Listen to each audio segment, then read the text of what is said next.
You not know you about that life. Drop with me now.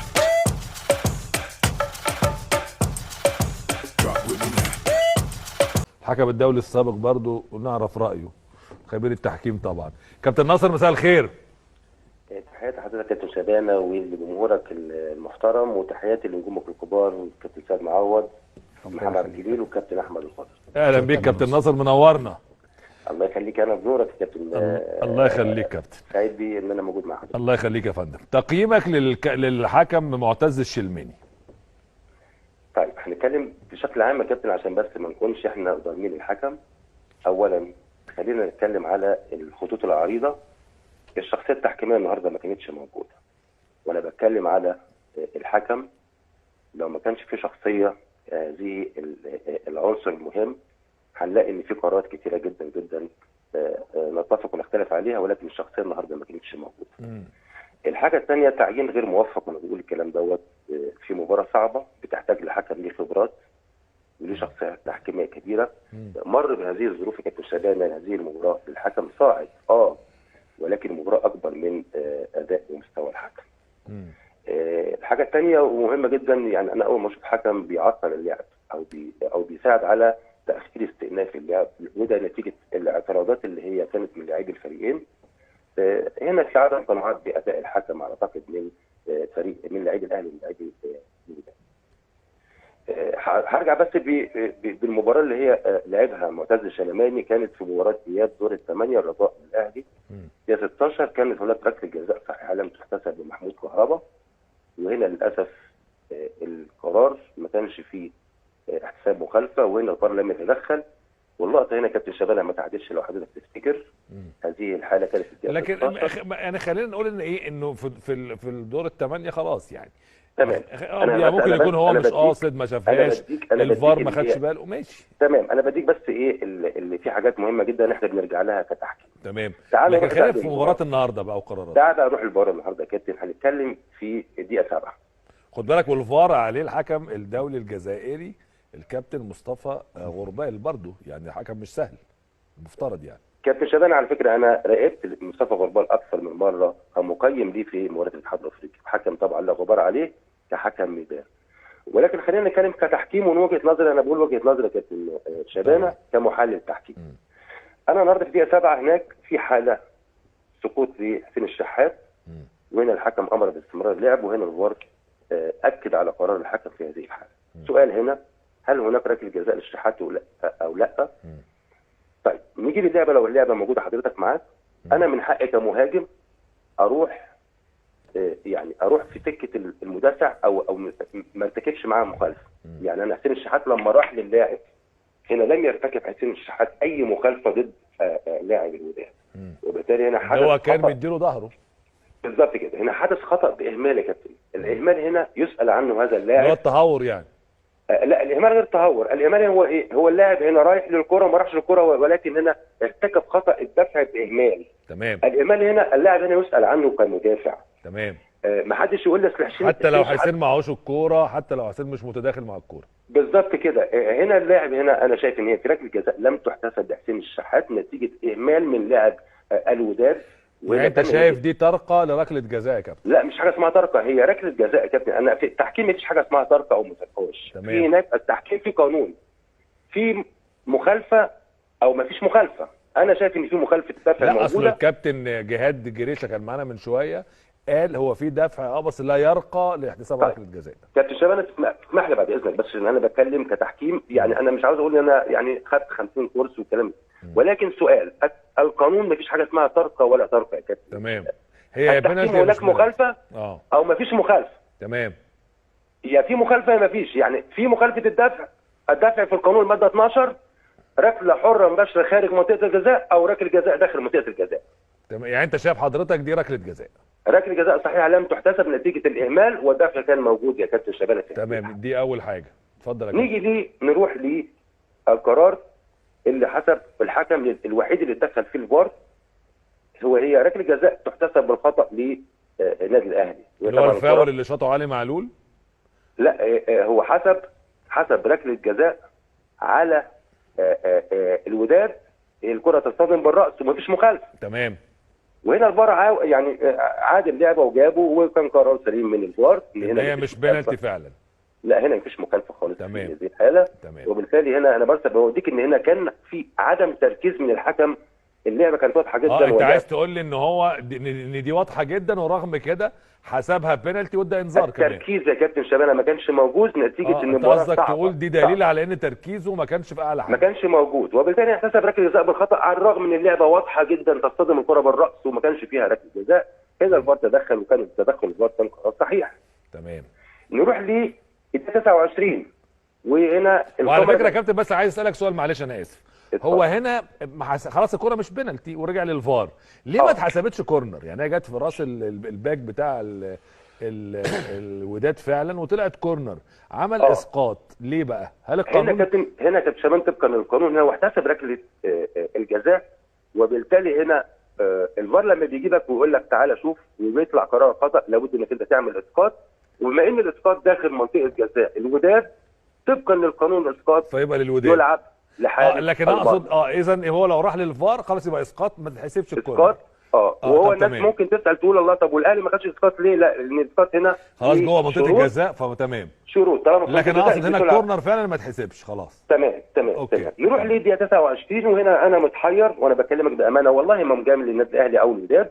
هنا حاله مره تيجي لي في ده على رجل حسين الشحات، مره تيجي ان اللاعب رجليه تروح على الفاضي، ان التصوير مش مبين كان هناك مخالفه او ده نفس اللي قاله الاستاذ احمد الخضري، ازمه التصوير طبعا، ان كاميرا تجيب لك ما فيش حاجه وكاميرا تجيب لك كابتن احمد. وانا بتكلم مع كابتن احمد ولو موجود مع حضرتك انا هنا اتحيرت. يعني هل من المعقول يا كابتن في هذه الحاله المهمه انا ما بقاش عندي اكثر من زاويه ليها عشان اشوف اقدر احكم كان في مخالفه او لا؟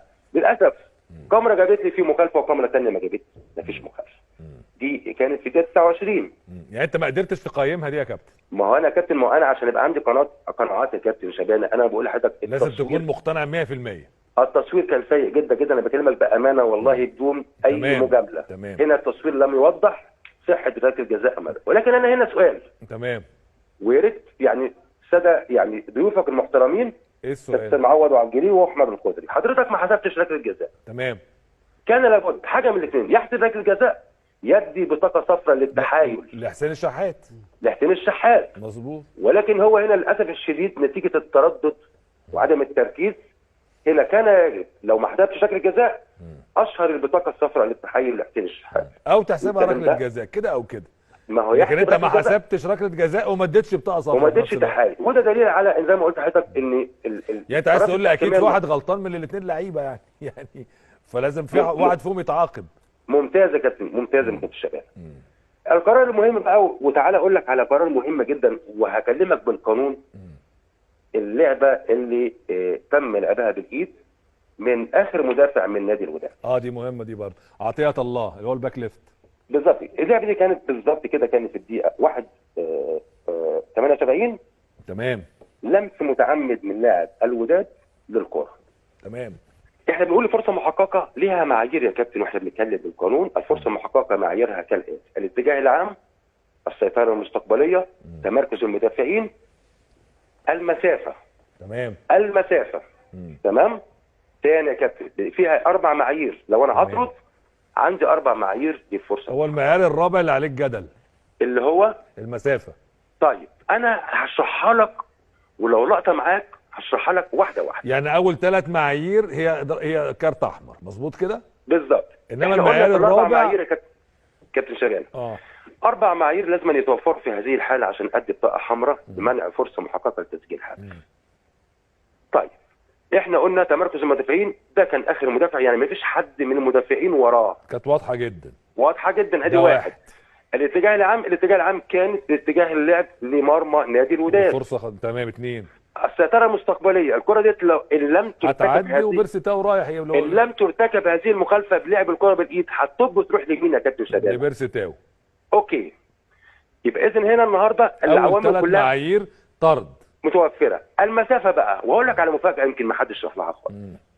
لو عندك اللقطه هتلاقي زميل لاعب النادي الاهلي بيرسي تاو على خط المنتصف موجود يسبق بيرسي تاو تقريبا ب4-5 خطوات. يعني لو حد قال لي ان بيرسي تاو سبرنت هيكون قليل واللاعب ممكن المدافع يروح له، هقول له لا ده كان بيرسي تاو ممكن يستلم، حتى لو السرعه عنده قليله كان هيحطها لزميله اللي هو متقدم عليه ب5 متر، وكان في موقف سليم على فكره. يعني لو لقطه كانت شبان عندك، هات اللقطه دي عندنا يا شباب، ورانا كده. زميل بيرسي تاو كان متقدم، مش في موقف تسلل، كان في موقف سليم. كان حمدي فتحي اعتقد الناحيه الشمال. كان ممكن انا بيرسي تاو هحط الكوره، لو انا ما رحتش بيها بسرعتي ورحت انفردت كنت ممكن العبها لزميلي اللي هو متقدم عني ب5 6 ياردة، وانا شايف ان هنا فرصه محققه لتسجيل هدف متوافر فيها الشروط الاربعه يا كابتن شبانه، لم يطرد والفار هنا كان يجب ان يتدخل. يعني دي طرد يا كابتن؟ بطاقه حمراء مباشره، وزي ما قلت لحضرتك المعايير موجوده، ولو حد قال لي المسافه هقول له المسافه هنا المهاجم اكيد يبقى اسرع من المدافع في حالات كتيره. يعني بس لان اولا المهاجم وشه للجول، فهو هيبقى اسرع تاني على ما يلف بجسمه بسرعته. وخلي بالك ان اللاعب المدافع هنا سقط، مهاجم سريع. لو انا كمدافع هقوم كابتن شبانه تمام، لو انا هقوم عقبال ما اقوم واعمل سبرنت يكون انا كمهاجم رحت وسبقت مظبوط، خلاص انا سبقت 4-5 متر يعني بالظبط كده. لو انا كمان كمهاجم اتاخرت سنه، انا عندي لاعب زميلي على الشمال سابقني ب5 متر عنده فرصه ومش موجود في موقف التسلل. اذا يا كابتن دي طرد، دي بطاقه حمراء للاعب الوداد، وكانت واضحه جدا جدا يحيى عطله. وهنا للاسف انا استغربت، هنا الحكم ادى انذار بس، والفار هنا ما رجعش اللعبه. كابتن شبانه قرار التحكيميه انا من وجهه نظري اثرت في نتيجه المباراه دون يعني المجامله لاحد. وزي ما قلت انا معلش عشان برضو في نقطه برضو حيرت بعض الناس، كره الكابتن علي معلول لما دافع او حصل صدام بينه وبين الفيرود بتاع الوداد في منطقه الجزاء، برضو عشان نحسب. ممتاز ممتاز ممتاز ممتاز، عشان برضو الحق يقال في كله. تمام يا كابتن. هذه الحاله احنا قلنا ايه؟ الشد او الدفع، هنا ما كانش فيه دفع. يعني هو اولا لو هيبقى فيه مخالفه يا كابتن فبالله عليك تديني رايك ايهما تتحسب؟ الاولانيه اللي هو اللاعب قفز على علي معلول قبل ما يلعب الكوره، ولا اللعبه الثانيه اللي علي معلول؟ هي الثانيه كان فيها اعاقه طبعا، اللي قبليها كان هناك في قفز على الخصم وهو هنا لم يحتسب. يعني لو انا هرجع للفار وهجيب لي لقطتين فاول من الاول هحتسب مخالفه، والله بكلمك طبقا للقانون هحتسب مخالفه على لاعب مهاجم الوداد القفز على الخصم، وبالتالي هنا ما كانش في ركله. تمام تمام يا كابتن. اذا الحكم تديله كام من 10 يا كابتن؟ النهارده يا كابتن انا بقول احنا تقييمنا للحكم عندما تكون هناك قرارات مؤثره في نتيجه المباراه. انا شايف ان حاله الطرد دي كانت النتيجه 2-0، اكيد هنا القرار كان مؤثر في نتيجه المباراه. ركله جزاء حسين الشحات انا قلت ركله جزاء لم تحتسب صحيحه، وهنا القرارات اثرت في نتيجه المباراه. هنا بياخد الحكم 7.5 يعني على اقل تقدير. طبعا في عنده تمركز غلط، في عنده انذارات للتهور لم يشيرها. يعني زي ما قلت لك اداره تحكيميه اعتقد كان. وهل ليك تعليق على مصطفى غربال حكم الفار؟ هو هنا مصطفى غربال كان ايه فار؟ ما كانش الفار يا كابتن شبانه. يعني احنا عندنا كان على الفار كان هيثم ايراد الحكم التونسي، الايه فار كان مصطفى غربال. طب مش الاثنين يعني بيقولوا رايهم في طبعا اكيد، بس هو حكم الفار الرئيسي الفار الايه فار، الايه فار ده هو مساعد لحكم الفار زي ما قلت. يعني انا كان نفسي هيثم ايراد برضه حكم اسمه كبير طبعا، كان نفسي هيثم ايراد لما يعني هو كان شاطر جدا جدا في ماتش الوداد وصن داونز اللي جاب الحكم دانيال لاريا في بطاقتين حمروان زي ما بنقول، الماتش اللي كان في المغرب للاعب صن داونز. كان نفسي النهارده هيثم ايراد يجيب الحكم في البطاقه الحمراء منع فرصه، وبالتالي كان الرجوع للقرار صح من حكام الفار. يعني في الاخر حكام الفار النهارده الخبرات هي اللي بتدير المباراه، مش الحكم. طبعا الحكم خبراته قليله ومع ذلك ما فيش عنده خطا تحكيمي مؤثر. كابتن قبل ما ادخل على طول تابعت السوشيال ميديا الوداد المغربي، لان طبعا انت عارف احنا محضر للحلقه، لقيت في حاله غضب على حكم المباراه، وجمهور الوداد بيقول ان في كورتين اثاروا الجدل من وجهه نظرهم، يعني جماهير المغرب. الكره الاولى كابتن هقول لك كابتن، وانت قول لي يعني طبعا انا ما بتدخلش في الحته التحكيميه لان ما بفهمش فيها قوي طبعا زي حضرتك. لا اتفضل. الجزء الاولاني كره قالوا ان الجول الثاني للنادي الاهلي اصلا فاول على النادي الاهلي بتاعت محمد عبد المنعم. الجول الاولاني فاول على محمد عبد المنعم. الجول الثاني يا كابتن كانت فيه هجمه للوداد، انا على فكره ما كنتش واخد بالي، انا لما رجعت الملخص خدت بالي. الاحتكاك اللي حصل محمد عبد المنعم يعني ايه، هو مش خطا واضح انه ممكن يحسب ركله حره عليه، فبالتالي استمرار المراجعه. المشكله يا كابتن انها اتردت فبقت جول للاهلي، فهنا احتاج جمهور الوداد. يا كابتن احمد لو في خطا واضح، انا بتكلم على الخطا الواضح ان هو في خطا على محمد عبد المنعم فيه كده، الحكم رجعه ولغى الهدف. لكن الخطا اللي موجود يعني الاحتكاك اللي موجود لا يرقى، بس نفس الكلام اللي من نفس المعيار بتاع حسين الشحات. نفس الاحتكاك اللي كان جوه منطقه الجزاء على الوداد، نفس المعيار واحد، دي ما فيش فيها ركله جزاء ودي ما فيش فيها فاول. طيب بنتكلم على ميزان ومعيار واحد هنا وهنا بالنسبه للاخطاء. طيب الكره الثانيه اللي بيتكلموا فيها هناك في المغرب كره علي معلول، هل ضربه جزاء ولا مش ضربه جزاء؟ انا قلت لك دي مش يعني مش دي اللي ممكن تحتسب ركله جزاء، دي مش الدفعه او اللمسه دي، مش ده الدفع اللي ممكن يحسبه ركله جزاء. نعم احنا بتكلم والله هو معيار تحكيمي بعيد عن الوداد والاهلي. لا انت بتتكلم تحكيم يا كابتن. هقول لحضرتك على حاجه ثانيه، اللقطه بتاع نص الملعب اللي هي لمسه اليد بتاع لاعب الوداد، جمهور الاهلي عايزها طرد، استحاله تبقى طرد، استحاله. ليه؟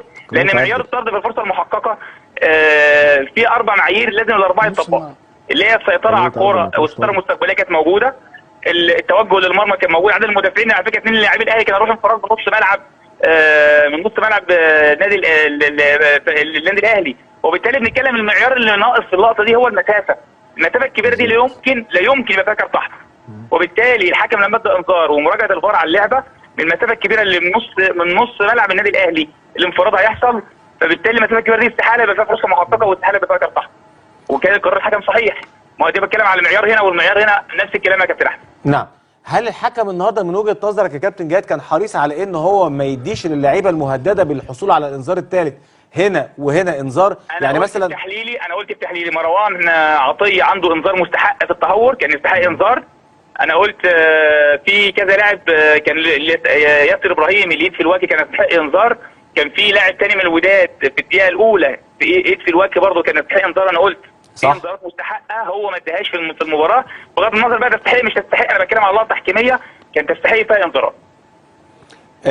حكام الفار ادائهم من وجهه نظرك النهارده لا غبار عليهم، هم اللي نجحوا المباراه النهارده. بتكلم ان النهارده احساسنا كلنا ان الحكم كان مهزوز، الحكم خبرات، مش ان هو مثلا راجل خبراته تحكيم بتيجي من 2019 15 مباراه ما احتسبش ولا ركله جزاء، يمكن ركله جزاء اللي احتسبها في تاريخ ال 15 مباراه دي ركله الجزاء الاهلي والرجاء واللي كان احتسابها له في حكم الفار. النهارده لما خد قرار باحتساب ركله الجزاء كانت ركله جزاء خاطئه، حكم الفار رجعه. بتتكلم خبرات لسه جاي، هو حكم مبشر وحكم كويس جيد، لكن طبعا الخبرات في ماتش كبير، في ماتش نهائي لدوري ابطال افريقيا. كابتن جهاد